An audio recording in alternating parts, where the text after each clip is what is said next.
Hey guys, and welcome to another session of Outbound for Dummies by Outplay, where we break down every leg of the outbound sales process to help you either set up or scale up or just achieve the goals you want. And today we were going to talk about something that's, we think, the fundamental of outbound sales, the step zero, if you will, because if you don't get this right, then everything else goes wrong.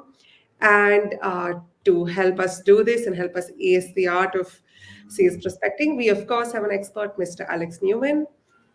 Now, Alex is the founder and CEO of Newman Consulting. He's a podcast host, he's a sales advisor, a strategist, and tons of teams turn to him to help kind of scale their founder led growth and take it to the next level. So he knows a thing or two of what he's talking about, and we're very excited to have him here. So, hey, Alex.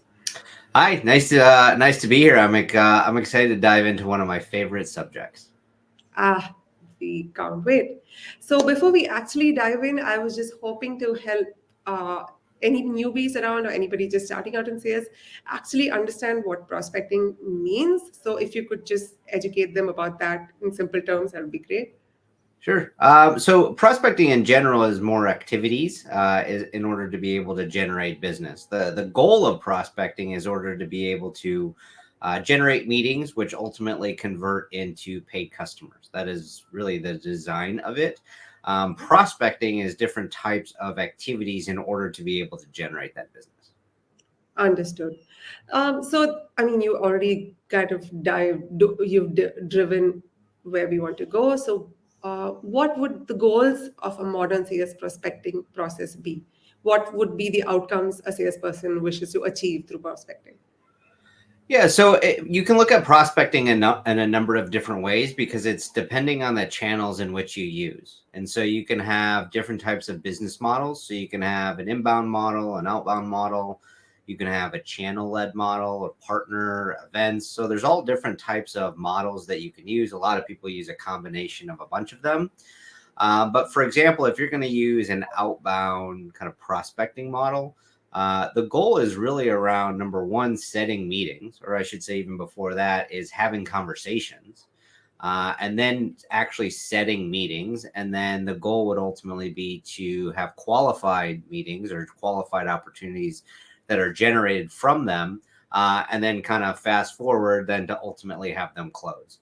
Now, if your job is solely focused on prospecting, you probably have your handoff right around the meeting set or the qualified opportunity stage. Mm-hmm. You said qualified opportunities, which is an interesting point because as somebody in a go-to-marketing function like marketing myself, we hear the word target audience a lot.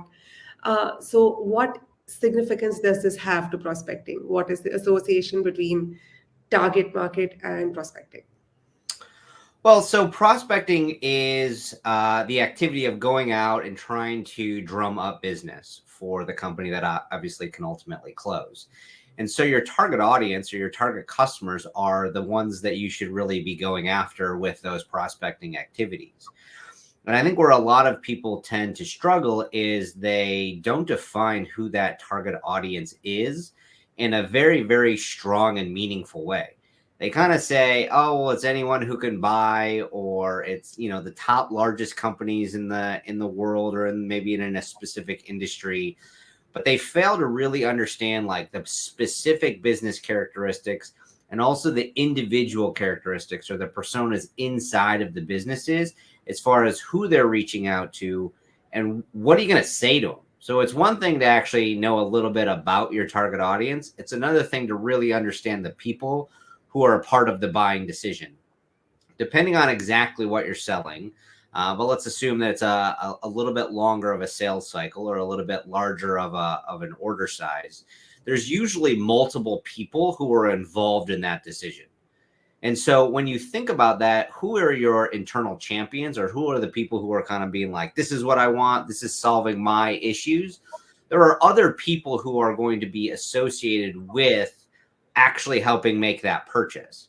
And so those people can also be a part of your prospecting efforts because it depends on how it works. But you need to be able to understand everyone who's involved in that target audience and how each one of them are affected by the problems that your product is ultimately trying to solve. Yeah, absolutely. And like you were saying, I think there are very broad definitions of how people go after what their target is, which makes them kind of miss out on people with actual intent of buying. But what are some of the questions they should be asking themselves to put themselves in the shoes of these target audiences that you mentioned? Yeah, so I like to break it up into a couple of different sections. So the first thing I would do is break it up into business characteristics. Mhm. So I think of it in terms of searchable characteristics and non-searchable characteristics. Searchable meaning things that you can find online or on any of the contact databases like ZoomInfo or Seamless or Sales Intel, whatever it is, but things that you can see if they are true or false. So, for example, a specific industry, a head count of a size of company. Oftentimes, unless it's public, you don't really know revenue, but you can use different ways to infer different sizes of companies. So if they have 100 people versus 100,000 people, right, usually the company is much larger.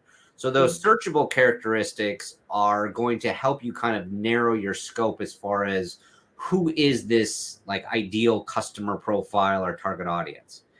The non-searchable characteristics are the things that you won't know if they are true or false until you actually speak to somebody in the company. So it could be that they use Salesforce, right, as a CRM, and maybe you can find certain things that are public and certain things that are not. Maybe they've made an investment in a certain area, or maybe they think about something in a different way, or maybe they have a bunch of different titles, but you don't really know if they're focusing on something or not. Those are different non-searchable characteristics that know if you have this ideal clientele or ideal audience. The second part of that would be your individual characteristics. So this is where you think about your personas. So these are the things that are searchable, but also non-searchable, same thing. So they could be in a specific department. They could oversee a certain number of people. They could have said something out loud publicly or posted about it socially. But it's really important to also understand three main things about your individuals: roles and responsibilities, their individual pains, and then what is it that they care about?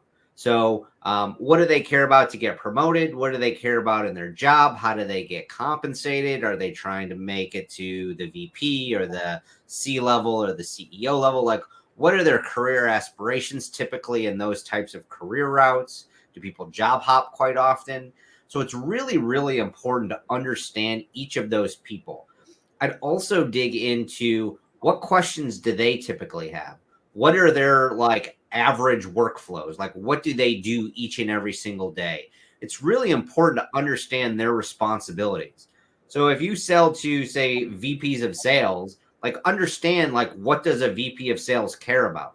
Well, how is that different than a sales manager versus a CRO or a CEO or something like that? So making sure that you understand the roles, the responsibilities, what do they act like? What do they talk like? What do they think like? How do they speak? Mhm. There are all of those quote unquote stereotypes about specific roles to get a really, really good understanding. So if you put all that together and you combine it with what are the pains of the business itself, what are the value props that you offer to both the business as well as the individuals, and then go a step further to say what are the features that you use in order to deliver those value props, which is very important. Value props and features are obviously different. And then you put the whole thing together and you say, hey, these are the different kind of profiles of my target audience. And you can get really specific in types of messaging, both from a relevancy point of view, but also from a strategy of your sequence or your cadence point of view. Yeah, that's exceptional. I think this would be very helpful for teams to identify exactly who to go after and how to do that.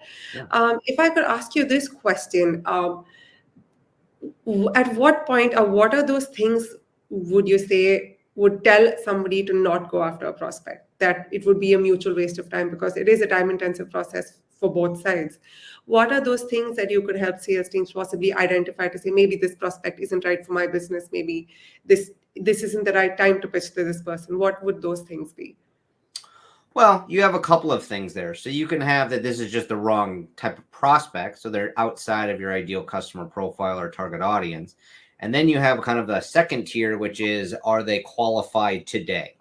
And so if you break those apart, you can look at it and say, number one, I would look at all the different customers that you currently have and review who they are and try to bucket them and put them into groups that really define who they are. Are they all in the same industry? Are they all in the same department? Do they all have the same size of business? Do they all have the same problem? The use cases, like figuring out all those types of things are really going to help you understand like who it is that you're actually going after and who do you have is going to be the best fit. So I really think about it in terms of like ideal customer profile. It's not the only customer profile. You're going to have ones from outliers and people that come to you and are still going to buy. But ideally, what you want to do is you're going to make a call or you're going to send an email or you're going to reach out to somebody. What is the best chance? What is the best probability that you have that they're going to turn into a meeting or turn into a customer? And you want to, it's like gambling. Like you want to take your best shot based on the information that you have. And that's what all that information does.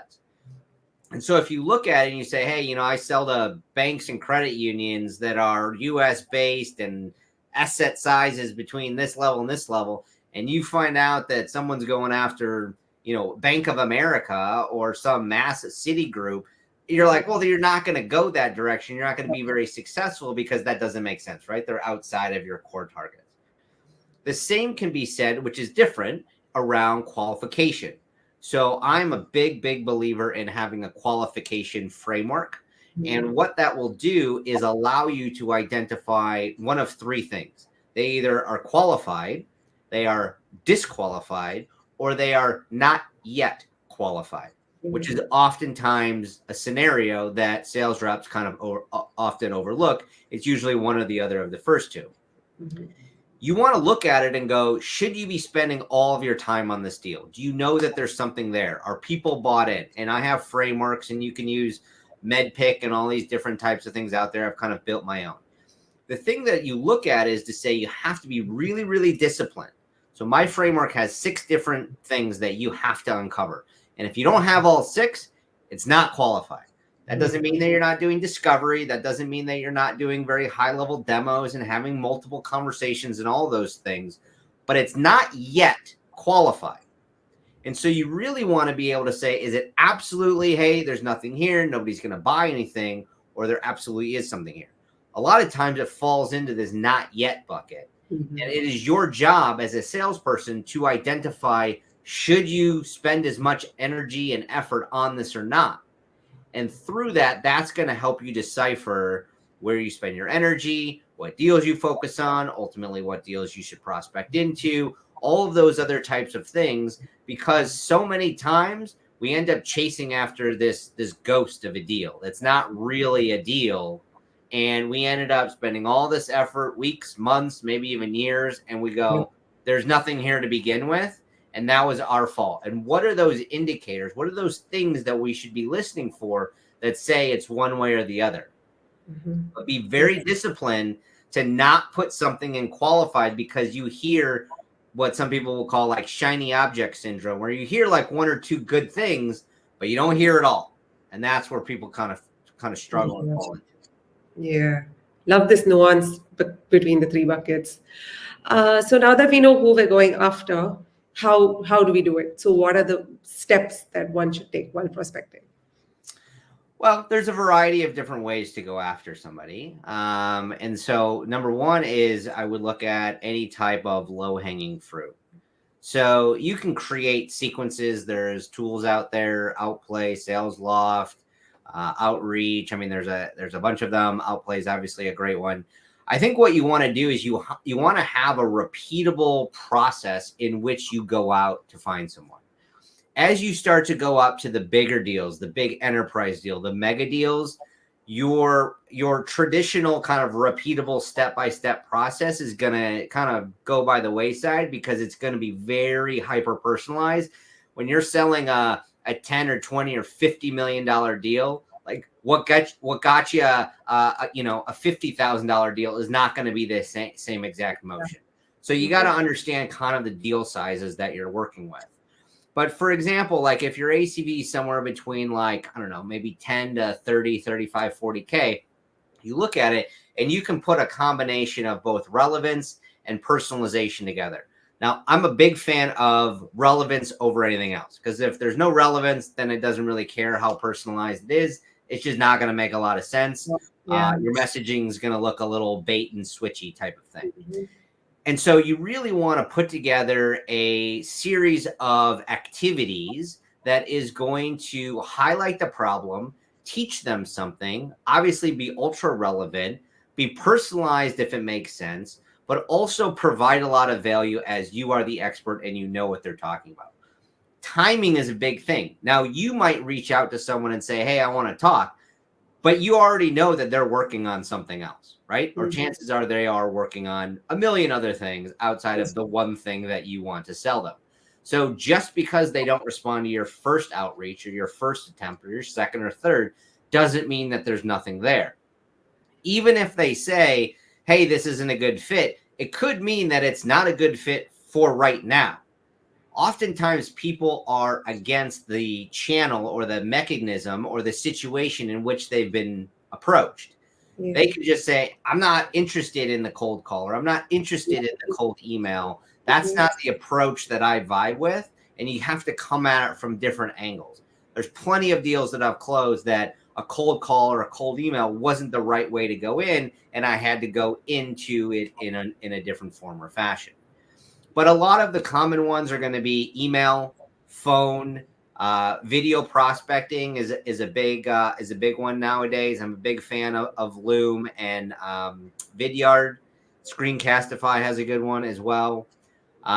You can also do LinkedIn. So every single cadence that I've ever built, if you're doing anything with your prospects who are going to be on LinkedIn, split them into two sequences. The ones who post or comment or engage or are active in any way on LinkedIn or Twitter or X or whatever social media platform, and then the ones that aren't, because you're Mhm. instantly going to be able to put your face and your name and your profile front and center to those people before ever having to do any outreach. So you have phone, you have video, you have social media, you have email, you have events. Events are a fantastic way to be able to create some face to face. You can write handwritten letters. You can do door knocking depending on your industry. I was a huge door knocker in some of the first jobs that I've ever had. Great way to get activity and exercise under the stems as well. Mhm. But there are so many different ways to go about prospecting. The key that I would say is get really, really good at one or two. A lot of people try to do like all of them at the exact same time. And I think that's one of your biggest misses is you really want to just be able to get good at one or two. And then you get great. And then you get excellent. And then you get top tier. When you can get to that level, it doesn't matter about adding all these other channels because it's too much to juggle. It's too much to be good at one thing. Just be really, really good at one or two different channels, and that should be plenty for you. The key is figuring out the channel to be able to be the most effective at for your specific target market. That's also quite the challenge. Yeah, actually, that sort of comes to the next question is how exactly. So, I know that there are sales teams selling to multiple geographies and multiple industries. What would help them to adapt or tailor their prospecting approach to each of the kind of audience they're selling to? Well, I mean, I think the first thing that you do is you look at what people in your company have done already and how they've generated business. So I'm not a big fan of just doing things because I would Mhm. look at what has worked so far and how has the company been able to generate business. I'd also look at what are the different outlets from like a percentage basis. Now, attribution can be a little wishy-washy, but you can kind of narrow it down to be able to say, hey, this is really where this is coming from, and this is where this is coming from. Obviously, with marketing, is it a landing page here or a landing page there? That's a little bit challenging, and that's not what I'm looking for. But if it is hey, it's an SEO play, and then people are driving to your website and then signing up for demos, fine, then that's the thing. Like outbound emails or outbound calls aren't the thing. So I think the key is number one to understand the business model and what is working so far for your company. And I wouldn't really try to reinvent the wheel. I'd just emulate what they're already doing and figure out how to actually do it better and faster and more effective. Absolutely. So if there was maybe the top three things that you would tell anybody who comes to you or any of the people you've trained, the top three things they should be doing for sure before they start prospecting, apart from identifying the target, what would that be? Well, number one would be study your customers, study your Mm. buyers inside and out. There's Mhm. a reason that people who are super, super successful have been at their company for many years, or Mhm. many sales reps don't leave the industry that they're in and they just go to a different company inside the same industry. It takes some time to really understand who your buyer is. When you know the ins and outs of your buyers, it is worth its weight in gold. You can tell when you're talking to someone who's completely full of BS, and you can talk to someone and they're like, oh man, this person really knows their stuff. Mhm. And I can learn something from them. And you can tell the difference. And the ones who really know their stuff, you want to talk to. They're not talking about surface level things. They're not talking about what the results of a Google search would be on the first 5 results, right? Like you really want to get into the nitty gritty to be able to highlight your expertise on the subject, on the buyers, on the problem. So I think step one, step two, and step three are know your buyer, know your Mhm. buyers inside and out. Yeah. I think the other piece is to understand the buying process, which I think is a Mhm. key that a lot of people don't think about. In the history of sales, and maybe I'm overstepping here a little bit, but I don't think anyone's ever said thank you for putting me into your sales process. Like that's just not something that a lot of buyers really ever We say. wish, we wish. It would be nice, right? But I think the key is to really understand how does a buyer actually buy. So if it's a big company and you have 4 or 5 or 6 or 7 or 10 or 20 or whatever people associate with this process, what does that process look like? There's a reason that the sales cycles are kind of as long as they are, the bigger the company, because more people have to sign off on it. It has to have integration. More people have to understand how to use it, how it affects them, the change in workflows. Does it complement? Is it rip and replace? Like there's all these different things to it. And so when you really understand, like, what are the questions that they are asking internally? What are the hurdles that they have to deal with? What else is on their plate? What are their worries? What keeps them up at night? Why are they making this decision over any other thing that they could be working on? If you don't really know that, how can you sell them something?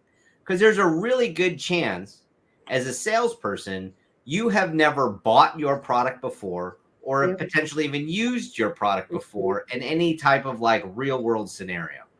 But you need to figure out as close as you possibly can. It could be talking to current customers. It could be looking at videos as far as like call demos, call recordings, customer interviews, anything to get a better understanding. So your buyer's process is really, really, really, really important. I think other things that you can do is research.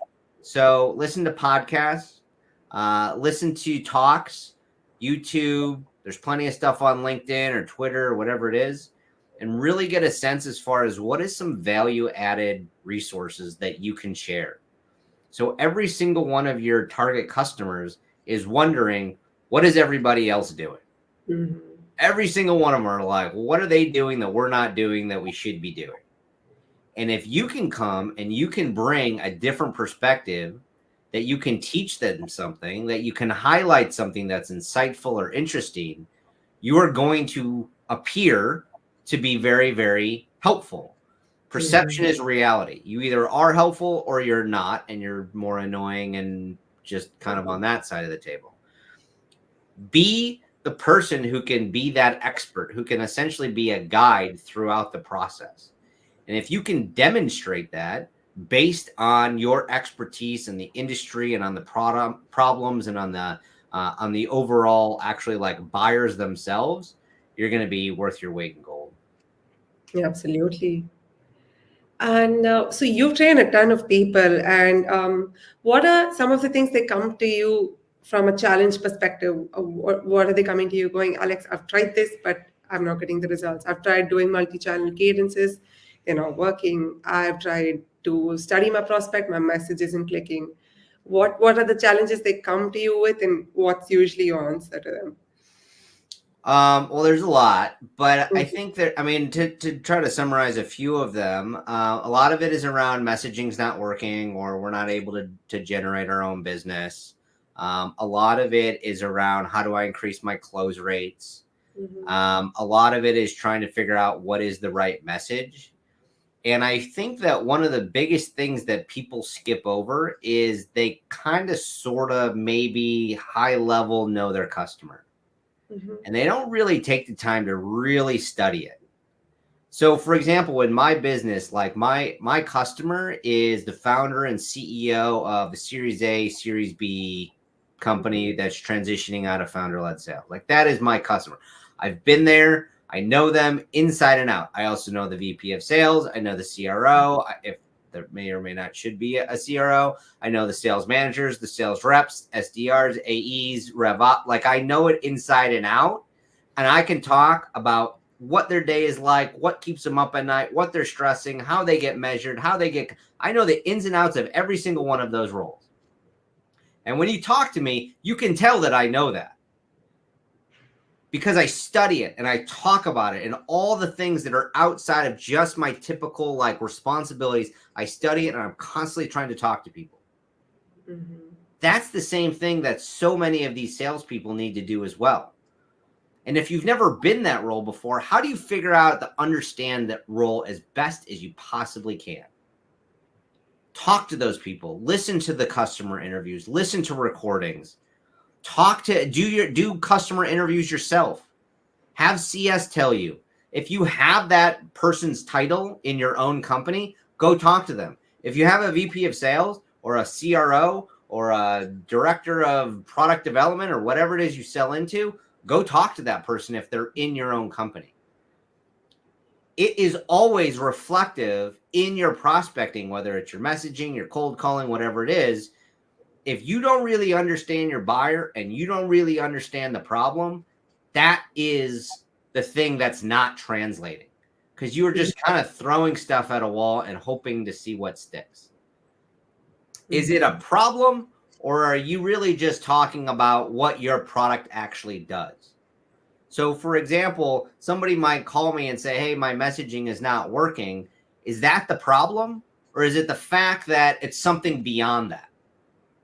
Right. Yes. And you've heard like the 5 whys, like why is that? Why do you care? Why does that mean? What did it mean? And you're ultimately getting to the point, well, I can't sell anything, I can't make any money, I can't get any kind of I can't move up in my lifestyle, I can't afford a different house, I can't afford to do all of that. Okay, so now we have some problems that actually resonate that one of the signals is your messaging is not working, you're not generating business. But we need to really understand what the problem is in and of itself. Other problems that people come to me with are oftentimes around close rates. People think there's like some magical phrase or some magical term or something that you can use in order to get people to buy. I usually just go back to help me understand number one, ideal customer profile. Are you talking to the right people? I think about qualification. How do you know if it's qualified or not? So a lot of people have low close rates, except what they're using to actually calculate the close rate is the wrong thing. The deal never Mhm. should have been qualified in the first place. So your Yeah. close rates look really, really low.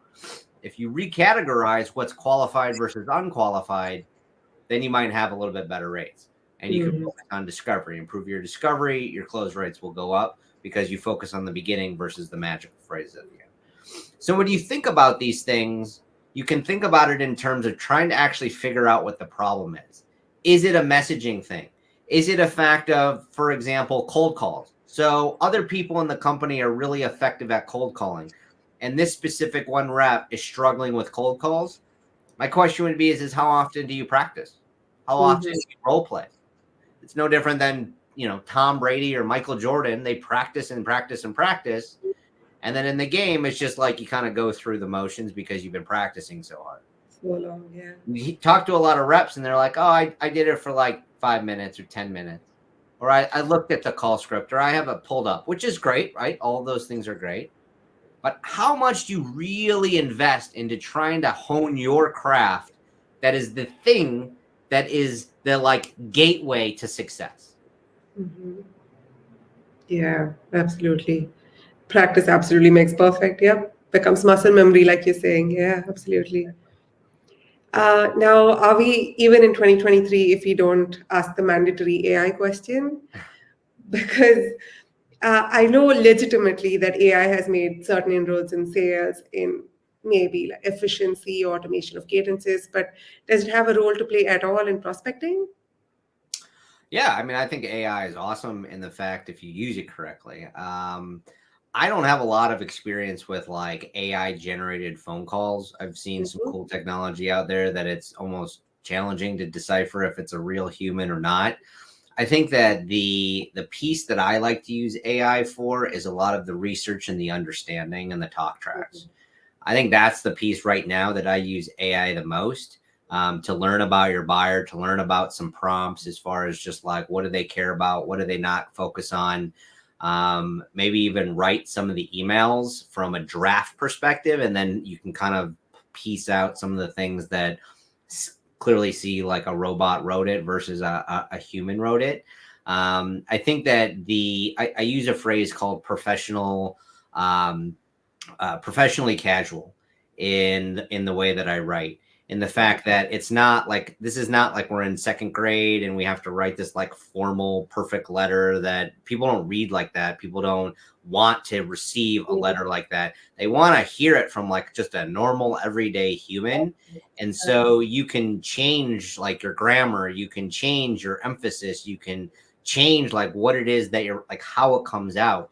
And so AI is really helpful to be able to like get there really fast. Oftentimes it's challenging to kind of start something brand new versus edit something that's already there. And so you can use AI to generate the new thing and then just continue to tweak it on how it works. A lot of it is transcription on calls. Like take a look at calls from a coaching perspective and pull out the top key points of what they did and didn't do and what are the next steps. You can kind of train the AI systems to be able to like look for what it is that you want. I really, really like it. As far as just overall AI generated outbound, I haven't seen anything yet. And I think the keyword is yet, that will literally just beat out a human like every single time. Um, Mhm. but I also think it depends on what you're selling because you can get AI to be pretty relevant. You might have to tweak a little bit of the writing, but if you're going to get personalization, I think that's where the human comes into play. Yeah. Well, I suppose that leads me to the last question about, I mean, the things we see AI doing today is not something we could have imagined it do maybe even 2 years ago. And just like that, there are so many tools that didn't exist a few years ago. And that's really changed the way we sell and every single step of the outbound process. It's really reinventing how salespeople are doing things. So, if you had to give advice to salespeople on how to stay adaptive to things that are coming their way, that to technology that is coming their way, what would that be? How could sales teams just stay constantly reinvented, constantly adaptive of sales processes? Well, I mean, I think the first thing is to just stay in the know about it. I'm a big fan of using Twitter and LinkedIn to be able to learn about all kinds of new technology, especially about the use cases that you can use them for. I think blogs and those podcasts and things are great ways as well. But ultimately, how can you kind of have the information channeled to you is a really powerful thing. I think the key is to just try it. If you don't understand it and you don't see the use case, like that's fine. You don't have to be like cutting edge.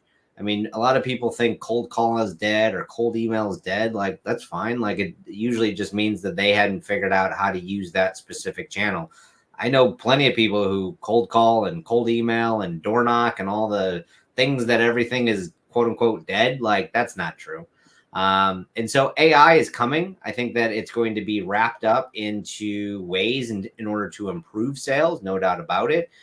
But I think it's just going to get rid of all the bad sales reps and all the bad junk that's out there. Unfortunately, I think there's going to be a lot of bad emails coming out. But I look at it and say the best way to stay up to date is to be curious. Follow people on social media who are constantly looking for it. Let them do the work, and then you can identify a few and start to take the demo or test drive it, sign up for the trials.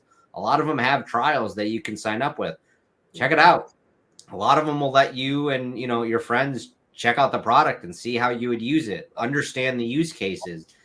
But I think the key is to be adaptable. I think the key is to understand, like, hey, your way today works. It might not be the most efficient way, but it works. If you're open to making it more efficient and trying to understand a better way, it's going to be clunky for a minute for you to kind of figure out this new, more efficient way. But once you do, your life's going to be 10 times easier, or at least that's the expectation. So that, I think the key is number one, to just be curious and be open to being able to adapt. Absolutely. And like you said, I mean, resources are the best way to keep yourself informed, and you've been a great one for us today. So thank you so much for coming on here, and I'm sure everybody's got a great springboard to start off with their prospecting. So guys, thank you for joining us, and stay tuned to the series. We'll have more cool people like Alex joining us and helping you ace outbound. Thanks, guys. Thanks for having me.